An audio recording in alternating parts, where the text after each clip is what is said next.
So you don't know how to grow a Venus flytrap.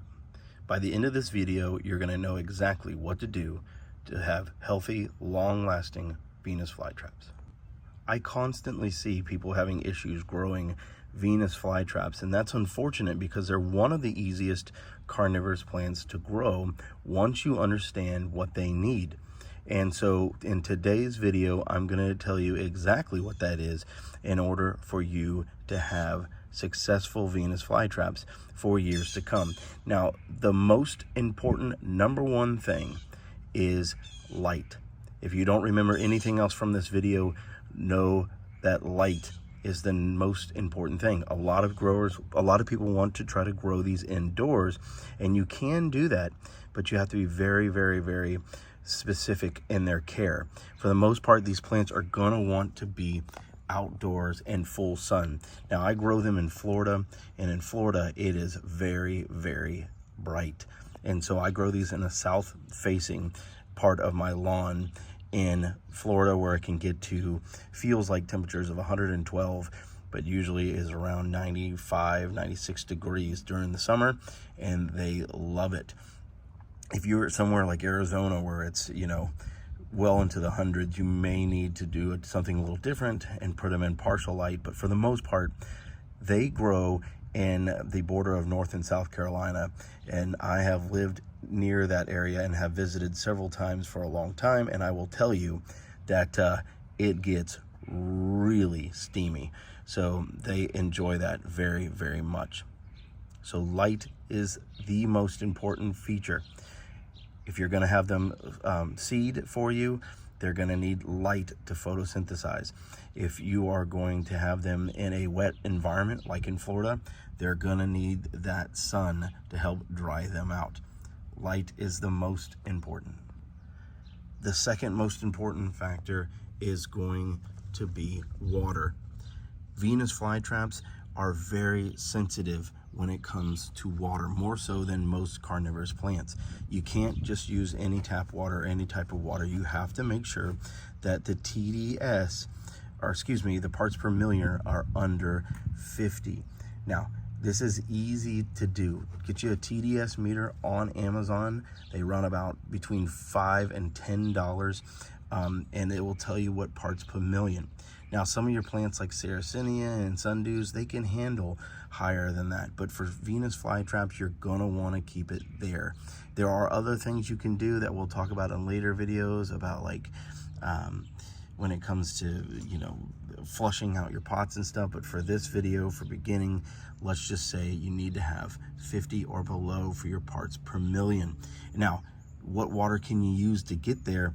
Some people can use tap water, but for the most part, you're gonna wanna use distilled water, or you can use rainwater or reverse osmosis water. And so it's very important. Now let's talk about water levels. Now, Venus flytraps have very, very long roots. They love to dip their roots way down in the soil. And they don't mind being wet, but they don't want to be sopping wet. They're not like a sundew where they want high water levels.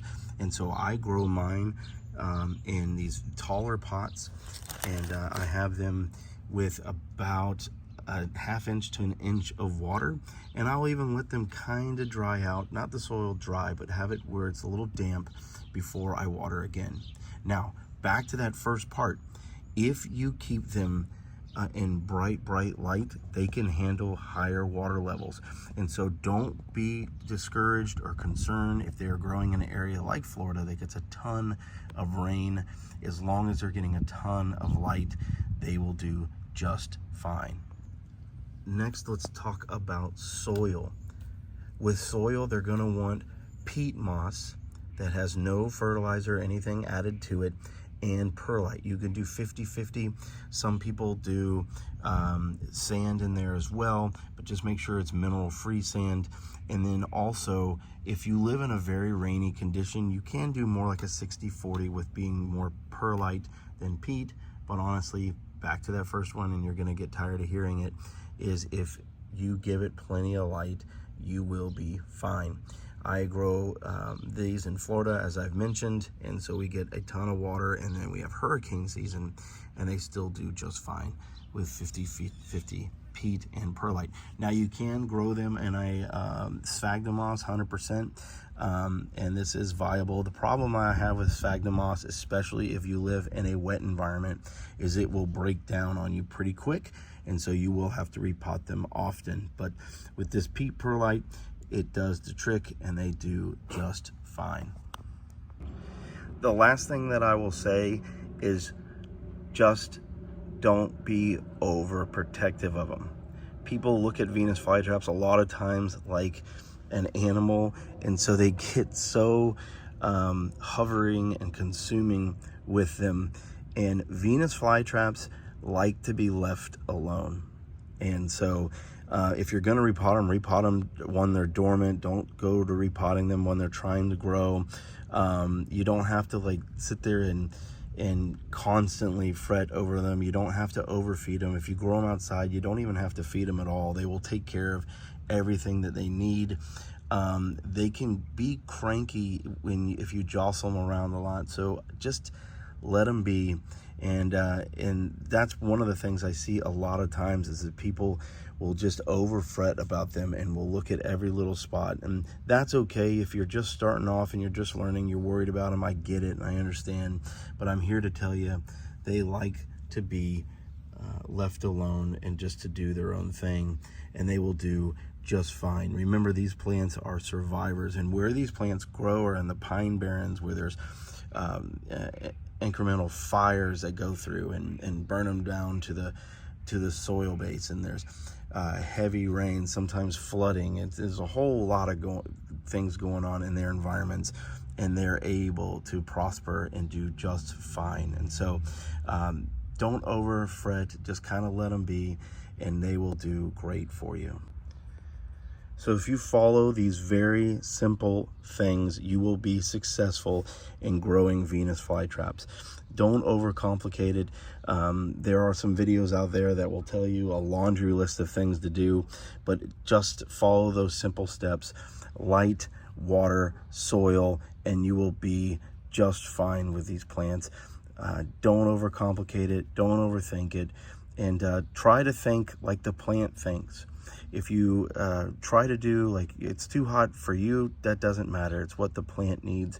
If it's too wet for you, it doesn't matter. It's what the plant needs. And so one thing I recommend is study their ecosystem where they are. Read up about the pine barrens and about the North and South Carolina border, and help understand what it is that they're used to, and you will be successful. I hope that everybody goes out and gets a Venus flytrap, because they are one of the most rewarding, one of the most amazing plants. In my opinion, they are the most amazing and most rewarding. And so everybody should have these in their collection. But I hope this video helps, and I hope you have a great day. I'll talk to y'all soon. Bye-bye.